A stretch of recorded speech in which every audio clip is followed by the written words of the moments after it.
I'm going to be reading Joan of Arc, The Lily Maid, by Margaret Howes and illustrated by Robert Revesky. Long ago in France, there lived a young girl named Jeanne d'Arc. The English, who were at war with France, would call her Joan the Witch. Joan's father was Jacques d'Arc. He and his wife were peasants, and Joan spent her days tending the sheep or playing in the fields, near her father's cottage in the village of Dremy. Joan never went to school. She could not read or write, but on Sundays she went to church, where she listened to stories of the saints, of the wonderful goodness and brave heroic deeds. When Joan was growing up in her little village, English soldiers had captured many French cities, and the French people were in despair. The French soldiers, defeated again and again, thought they could never win. Charles, the French king, was so weak and fearful, his people had no respect for him. They were not even certain that he was the real king, because he had never been crowned. Joan thought about the troubles of her country and her king. One summer day, when she was 13 years old, she was at work in her parents' garden. Suddenly she heard a voice, and a great light shone upon her. In the midst of the light she saw Saint Michael. He was an angel, yet he seemed to be a soldier too, dressed in shining armor and carrying a bright sword. The voice of Saint Michael spoke to Joan in simple words that she could understand. He told her to be good and to go to church. This she promised. Then he said an amazing thing. He told her that she would bring the king to be crowned in the city of Reims. Joan fell to her knees. "I am a poor girl," she said, trembling. But Saint Michael answered, "God will help you. Be ready, and he will show you how to save France." From that day on, Joan often heard voices and saw visions of saints and angels commanding her to be good. She worked hard. She nursed the sick in the village and gave a helping hand wherever she could. At last came a day when angels' voices told Joan that the time had come for her to save France. When the people of her village heard this, they believed her. Somehow, Joan of Arc, from little Dremy, would save the kingdom. When Joan asked the lord of her village to give her a horse and take her to the king, he laughed at her. How could a poor peasant girl save France? She knew nothing about fighting. But others spread Joan's message. In many villages they gave their pennies to buy a horse and armor for the young girl. Now Joan was ready. With her hair cut short, she looked like a soldier in her armor. She wore a sword and carried a white banner embroidered with golden lilies, the ancient symbol of the French kings. A few soldiers went with Joan to find the king. As she rode along, more and more people crowded to get near her and to touch her. They called her the Lily Maid. The English army held the country through which she rode, so Joan had to travel by night and hide during the day. The soldiers were sure that they would be captured or killed by the English, but Joan said, "Fear nothing. God is leading me."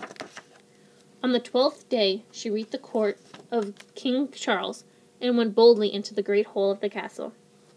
The king hid himself among the crowd of knights and noblemen. He was plainly dressed instead of wearing his royal robes. Joan had never seen him, but the king knew if God had sent her, she would find him. Joan found him at once. Among all the crowd, she walked straight to Charles. She knelt before him and said that God had sent her to take him to Reims to be crowned. Then she asked him to let her lead his army. Charles and all his nobles stared at Joan. This simple peasant girl, a commander of soldiers, and she believed that she could save the kingdom? Well, no one else had been able to save it, and the king knew that the people believed in Joan. He decided to let her try. "The soldiers will fight," she said, "but it will be God who will give the victory." For the last 8 months, the city of Orleans had been under attack by the English, and word spread that the city would soon surrender. Then Joan arrived with a little French army of soldiers, and everything changed. For the first time in years, the French believed that they could win. The soldiers fought as they had never fought before. In the midst of the battle, an arrow struck Joan in the shoulder, but instead of falling, she pulled out the arrow and threw herself into the thickness of the fight. After 4 days, the English retreated, and Orleans was saved. From that time on, the French were victorious. Joan was often wounded, but she never used her sword. Instead, in every battle, she carried her banner with the lilies of France streaming in the wind. and when Joan led the way, her soldiers followed. The English feared her as a witch who could work magic. The king felt Joan's courage too.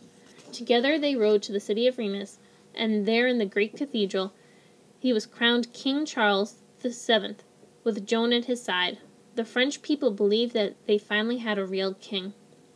Joan said that her work was now over, but the king would not let her go home. He wanted her to fight against the English until they were driven from the country.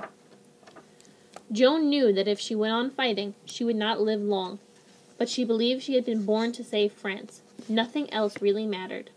She went on, inspiring the army. At last, as she was leading an attack, the enemy surrounded her, and Joan was abandoned by her retreating men. Bravely, she defended herself until a whole troop of enemy soldiers rushed upon her. "Surrender!" they cried. An answering cry came from Joan. "I have given my faith to God, and I will keep my vow to him." Wounded, she was dragged from her horse and captured. Joan was put into a dungeon. English army captains and noblemen were in command to see that no mercy was shown to the prisoner. Alone and in the dark and cold, she waited for her trial to begin. On the first day of the trial, the courtroom was packed.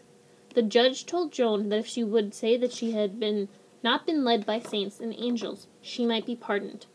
But this she would not do.